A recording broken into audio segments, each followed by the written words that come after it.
తెలంగాణలో సభా సమరానికి సమయం ఆసన్నమైంది. బీసీ రిజర్వేషన్, ఎస్సీ వర్గీకరణ అమలు బిల్లును ప్రవేశపెట్టేందుకు సర్కార్ సిద్ధమవుతోంది.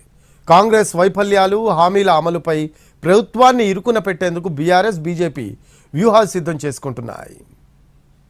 తెలంగాణ అసెంబ్లీ సమావేశాలు ప్రారంభం కానున్నాయి. ప్రభుత్వాన్ని ఇరుకున పెట్టాలని ప్రతిపక్షాలు భావిస్తుంటే కౌంటర్ ఇచ్చేందుకు ముఖ్యమంత్రితో పాటు మంత్రులు సిద్ధమవుతున్నారు. ఉదయం 11 గంటలకు ఉభయ సభల్ని ఉద్దేశించి గవర్నర్ ప్రసంగించనున్నారు. గురువారం గవర్నర్ ప్రసంగానికి ధన్యవాద తీర్మానంపై చర్చ జరగనుంది.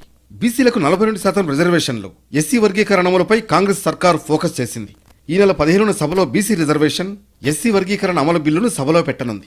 విపక్షాల ప్రశ్నలకు ధీటుగా సమాధానం ఇచ్చేందుకు అస్త్రశస్త్రాలను సిద్ధం చేసుకుంటోంది. అటు అసెంబ్లీ సమావేశాల్లో అనుసరించాల్సిన వ్యూహాలపై గులాబీ బాస్ కేసీఆర్ ఎమ్మెల్యేలు, ఎమ్మెల్సీలకు దిశానిర్దేశం చేశారు.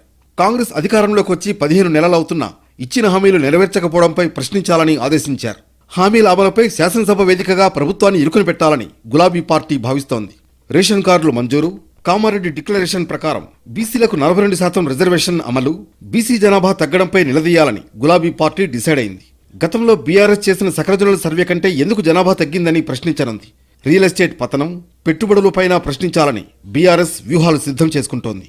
మరోవైపు ఎమ్మెల్సీ ఎన్నికల్లో గెలుపు జోష్ను అసెంబ్లీ సమావేశాల్లో చూపించాలని కాషాయ పార్టీ భావిస్తోంది. గవర్నర్ ప్రసంగానికి ధన్యవాద తీర్మానం మాట్లాడే సమయంలో ప్రభుత్వ వైఫల్యాలతో పాటు కేంద్ర ప్రభుత్వ పథకాలను ప్రస్తావించాలనే ఆలోచనలో ఉంది. వివిధ కమిషన్ల నివేదికలు స్థానిక సంస్థల్లో బీసీ రిజర్వేషన్ల అంశాన్ని ప్రస్తావించనుంది. 6 గ్యారంటీల అమలు, రుణమాఫీ, రైతు భరోసా, ప్రభుత్వ అప్పులపై ప్రశ్నిస్తామని ఆ పార్టీ ఎమ్మెల్యేలు అంటున్నారు.